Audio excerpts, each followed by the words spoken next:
March the 30th, Deuteronomy 13:1 through 15:23. If there is a prophet among you, or one who claims to foretell the future by dreams, and if his predictions come true, but he says, "Come, let us worship the gods of the other nations," don't listen to him. For the Lord is testing you to find out whether or not you really love him with all your heart and soul. You must never worship any god but Jehovah. Obey only his commands and cling to him. The prophet who tries to lead you astray must be executed, for he has attempted to foment rebellion against the Lord your God, who brought you out of slavery in the land of Egypt. By executing him, you will clear out the evil from among you. If your nearest relative or closest friend, even a brother, son, daughter, or beloved wife, whispers to you to come and worship these foreign gods, do not consent nor listen, and have no pity. Do not spare that person from the penalty. Don't conceal his horrible suggestion. Execute him. Your own hand shall be the first upon him to put him to death, then the hands of all the people.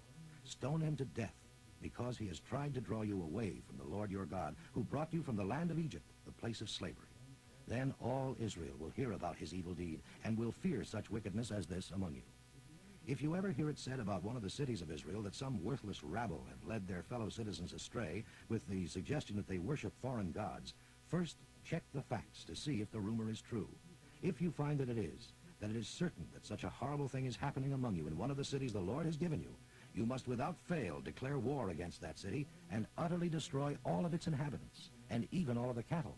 Afterwards, you must pile all the booty into the middle of the street and burn it. Then put the entire city to the torch as a burnt offering to Jehovah your God. That city shall forever remain a lifeless mound and may never be rebuilt. Keep none of the booty. Then the Lord will turn from his fierce anger and be merciful to you, and have compassion upon you, and make you a great nation, just as he promised your ancestors. Of course, the Lord your God will be merciful only if you have been obedient to him and to his commandments, which I am giving you today, and if you have been doing that which is right in the eyes of the Lord. Since you are the people of God, never cut yourselves as the heathen do when they worship their idols, nor shave the front halves of your heads for funerals. You belong exclusively to the Lord your God, and he has chosen you to be his own possession, more so than any other nation on the face of the earth. You are not to eat any animal I have declared to be ceremonially defiled. These are the animals you may eat: the ox, the sheep, the goat, the deer, the gazelle, the roebuck, the wild goat, the ibex, the antelope, and the mountain sheep. Any animal that has cloven hooves and chews the cud may be eaten, but if the animal doesn't have both, it may not be eaten. So you may not eat the camel, the hare, or the coney. They chew the cud but do not have cloven hooves. Pigs may not be eaten because, although they have cloven hooves, they don't chew the cud. You may not even touch the dead bodies of such animals. Only sea animals with fins and scales may be eaten. All other kinds are ceremonially defiled. You may eat any bird except the following: the eagle, the vulture, the osprey, the buzzard, the falcon, any variety, the raven, any variety, the ostrich, the nighthawk, the seagull, the hawk, any variety, the screech owl, the great owl, the horned owl, the pelican, the vulture, the cormorant, the stork, the heron, any variety, the hoopoe, the bat. With certain exceptions, winged insects are a defilement to you and may not be eaten. Don't eat anything that has died a natural death. However, a foreigner among you may eat it. You may give it or sell it to him, but don't eat it yourself, for you are holy to the Lord your God. You must not boil a young goat in its mother's milk.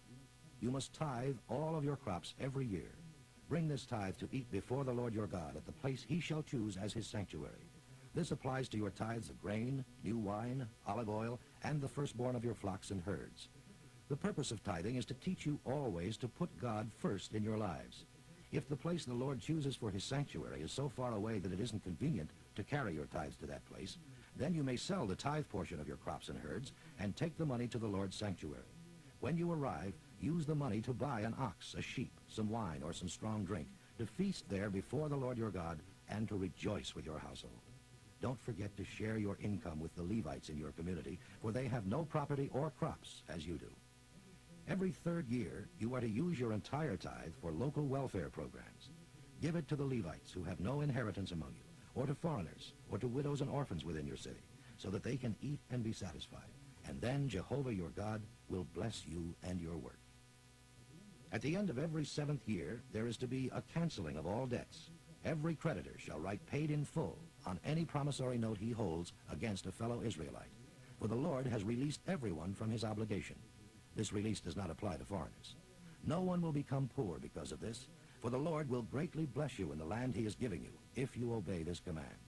The only prerequisite for his blessing is that you carefully heed all the commands of the Lord your God that I am giving you today. He will bless you as he has promised. You shall lend money to many nations, but will never need to borrow. You shall rule many nations, but they shall not rule over you. But if, when you arrive in the land the Lord will give you, there are any among you who are poor, you must not shut your heart or hand against them. You must lend them as much as they need. Beware. Don't refuse a loan because the year of debt cancellation is close at hand. If you refuse to make the loan and the needy man cries out to the Lord, it will be counted against you as a sin. You must lend him what he needs, and don't moan about it either. For the Lord will prosper you in everything you do because of this. There will always be some among you who are poor. That is why this commandment is necessary. You must lend to them liberally. If you buy a Hebrew slave, whether a man or woman, you must free him at the end of the 6th year you have owned him, and don't send him away empty-handed. Give him a large farewell present from your flock, your olive press, and your wine press. Share with him in proportion as the Lord your God has blessed you. Remember that you were slaves in the land of Egypt, and the Lord your God rescued you. That is why I am giving you this command. But if your Hebrew slave doesn't want to leave, if he says he loves you and enjoys your pleasant home and gets along well with you, then take an awl and pierce his ear into the door, and after that he shall be your slave forever. Do the same with your women slaves. But when you free a slave, you must not feel bad. For remember that for 6 years he has cost you less than half the price of a hired hand. And the Lord your God will prosper all you do because you have released him. You shall set aside for God all the firstborn males from your flocks and herds. Do not use the firstborn of your herds to work your fields, and do not shear the firstborn of your flocks of sheep and goats. Instead, you and your family shall eat these animals before the Lord your God each year at his sanctuary.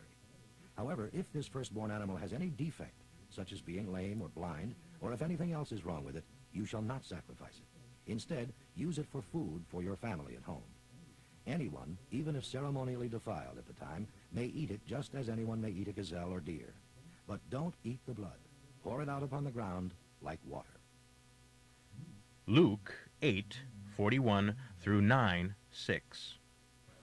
And now a man named Jairus, a leader of a Jewish synagogue, came and fell down at Jesus' feet and begged him to come home with him, for his only child was dying, a little girl 12 years old. Jesus went with him, pushing through the crowds. As they went, a woman who wanted to be healed came up behind and touched him, for she had been slowly bleeding for 12 years and could find no cure, though she had spent everything she had on doctors. But the instant she touched the edge of his robe, the bleeding stopped. "Who touched me?" Jesus asked. Everyone denied it, and Peter said, "Master, so many are crowding against you." But Jesus told him, "No, it was someone who deliberately touched me, for I felt healing power go out from me." When the woman realized that Jesus knew, she began to tremble and fell to her knees before him and told why she had touched him and that now she was well. "Daughter," he said to her, "your faith has healed you. Go in peace." While he was still speaking to her, a messenger arrived from the Jairus home with the news that the little girl was dead. "She's gone. There's no use troubling the teacher now." But when Jesus heard what had happened, he said to the father, "Don't be afraid. Just trust me, and she'll be all right." When they arrived at the house, Jesus wouldn't let anyone into the room except Peter, James, John, and the little girl's father and mother. The home was filled with mourning people, but he said, "Stop the weeping. She isn't dead, she is only asleep." This brought scoffing and laughter, for they all knew she was dead. Then he took her by the hand and called, "Get up, little girl." And at that moment, her life returned, and she jumped up. "Give her something to eat," he said. Her parents were overcome with happiness, but Jesus insisted that they not tell anyone the details of what had happened. One day Jesus called together his 12 apostles and gave them authority over all demons, power to cast them out, and to heal all diseases. Then he sent them away to tell everyone about the coming of the kingdom of God and to heal the sick. "Don't even take along a walking stick," he instructed them, "nor a beggar's bag, nor food, nor money, not even an extra coat. Be a guest in only one home at each village. If the people of a town won't listen to you when you enter it, turn around and leave, demonstrating God's anger against it by shaking its dust from your feet as you go." So they began their circuit of the villages, preaching the good news and healing the sick. Psalm 71, 1 through 24. "Lord, you are my refuge. Don't let me down. Save me from my enemies, for you are just. Rescue me, bend down your ear and listen to my plea, and save me. Be to me a great protecting rock, where I am always welcome, safe from all attacks. For you have issued the order to save me. Rescue me, O God, from these unjust and cruel men. O Lord, you alone are my hope. I've trusted you from childhood. Yes, you have been with me from birth, and have helped me constantly. No wonder I am always praising you. My success, at which so many stand amazed, is because you are my mighty protector. All day long I'll praise and honor you, O God, for all that you have done for me. And now, in my old age, don't set me aside. Don't forsake me now when my strength is failing. My enemies are whispering, God has forsaken him. Now we can get him. There is no one to help him now. Oh God, don't stay away. Come quickly. Help. Destroy them.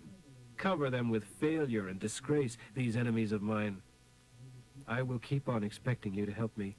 I praise you more and more. I cannot count the times when you have faithfully rescued me from danger. I will tell everyone how good you are and of your constant daily care. I walk in the strength of the Lord God. I tell everyone that you alone are just and good. Oh God, you have helped me from my earliest childhood, and I have constantly testified to others of the wonderful things you do. And now that I am old and gray, don't forsake me. Give me time to tell this new generation, and their children too, about all your mighty miracles. Your power and goodness, Lord, reach to the highest heavens. You have done such wonderful things. Where is there another God like you? You have let me sink down, deep in desperate problems. But you will bring me back to life again, up from the depths of the earth. You will give me greater honor than before, and turn again and comfort me. I will praise you with music, telling of your faithfulness to all your promises, O Holy One of Israel. I will shout and sing your praises for redeeming me. I will talk to others all day long about your justice and your goodness, for all who tried to hurt me have been disgraced and dishonored. Proverbs for today, 12:5-7. A good man's mind is filled with honest thoughts. An evil man's mind is crammed with lies. The wicked accuse. The godly defend. The wicked shall perish. The godly shall stand.